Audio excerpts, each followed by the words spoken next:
Neymar Junior, Leo Messi, Cristiano Ronaldo, Hamza Choudhury, Kylian Mbappe, Lamine Yamal, Luka Modric, Erling Haaland, Vinicius Junior, Angel Di Maria, Karim Benzema, Jamal Bhuyan, Julian Alvarez, Raphinha, Sheikh Morsalin, Sunil Chhetri, Lautaro Martinez, Antony Santos, Paulo Dybala, Alisson Becker, Emiliano Martinez, Sergio Ramos, Nicolas Jackson, Antonio Rudiger, Sadio Mane, Mohamed Salah, Mesut Ozil, Luis Suarez. এখান থেকে আপনার পছন্দের প্লেয়ারটির নাম comment বক্সে comment করে জানাই দেন। ধন্যবাদ। So guys, আজকের ভিডিওতে দেখাবো বাংলাদেশে যারা ফুটবল খেলে তারা এক মাসে কত টাকা করে বেতন পান। তো এমন 5 জনকে দেখাবো যাদের এক মাসের বেতনের কথা শুনলে আপনার চোখ কপালে উঠে যেতে বাধ্য হবে। নাম্বার 5-এ রয়েছেন সোহেল রানা, তার এক মাসের বেতন হলো 80,000 টাকা। নাম্বার 4-এ রয়েছেন শেখ মুরসালিন, তার এক মাসের বেতন হলো 70,000 টাকা। নাম্বার 3-তে রয়েছেন মোহাম্মদ হৃদয়, তার এক মাসের বেতন হলো 85,000 টাকা। নাম্বার 2-এ রয়েছেন ঈশা ফয়সাল, তার এক মাসের বেতন হলো 90,000 টাকা।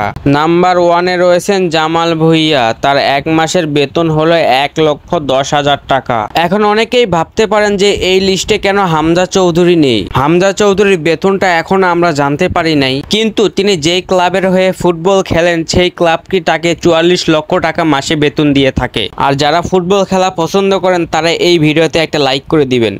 সো গাইস, আজকের ভিডিওতে দেখাবো মেসি, নেইমার, রোনালদো তারা তাদের দেশের হয়ে জাতীয় টিমে মোট কত ম্যাচ খেলেছেন এবং কত গোল করেছে। তো আর দেরি কিসের, ভিডিওতে লাইক শেয়ার করে বসে পড়ুন। নাম্বার 1-এ রয়েছে লিওনেল মেসি, তিনি আর্জেন্টিনা জাতীয় টিমের ফুটবলার হয়ে এখন পর্যন্ত 182টি ম্যাচ খেলেছেন। এর বিপরীতে তিনি গোল করেছেন 108টি। নাম্বার 2-এ রয়েছেন নেইমার জুনিয়র, তিনি ব্রাজিলের জাতীয় টিমের হয়ে 126টি ম্যাচ খেলেছেন। এর বিপরীতে গোল করেছেন 79টি। নাম্বার 3-তে রয়েছেন ক্রিস্টিয়ানো রোনালদো, তিনি পর্তুগালের জাতীয় টিমের হয়ে এখন পর্যন্ত 178টি ম্যাচ খেলেছেন। এর বিপরীতে গোল করেছেন 109টি। সো গাইস, আপনার কাছে এই ছোট্ট ইনফরমেশনটা কেমন লাগলো কমেন্ট বক্সে কমেন্ট করে জানাই দেন। ধন্যবাদ। নাজমুল হোসেন শান্ত ভার্সেস লিটন কুমার দাস। নাজমুল হোসেন শান্ত ওডিআইতে এখন পর্যন্ত মোট ম্যাচ খেলেছেন 49টি। এর বিপরীতে ডাক মেরেছেন 6 বার। লিটন কুমার দাস ওডিআইতে ম্যাচ খেলেছেন 94টি। এর বিপরীতে ডাক মেরেছেন 14 বার। নাজমুল হোসেন শান্ত টি20তে মোট 49টি ম্যাচ খেলেছেন। এর বিপরীতে ডাক মেরেছেন 4 বার। লিটন কুমার দাস টি20তে মোট ম্যাচ খেলেছেন 95টি। এর বিপরীতে ডাক মেরেছেন 6 বার। নাজমুল হোসেন শান্ত এখনো পর্যন্ত মোট টেস্ট ম্যাচ খেলেছেন 35টি। এর বিপরীতে ডাক মেরেছেন 7 বার। অন্যদিকে লিটন কুমার দাস এখন পর্যন্ত টেস্ট ম্যাচ খেলেছেন 48টি। এর বিপরীতে ডাক মেরেছেন 9 বার। নাজমুল হোসেন শান্ত 3 ফরম্যাট মিলিয়ে মোট ডাক মেরেছেন 17 বার। অপরদিকে লিটন কুমার দাস 3 ফরম্যাট মিলিয়ে মোট ডাক মেরেছেন 29 বার। সো গাইস, আপনাদের কাছে এই ইনফরমেশনটা কেমন লাগলো কমেন্ট বক্সে কমেন্ট করে জানাই দেন। সাকিব আল হাসান ভার্সেস মেহেদী হাসান মিরাজ।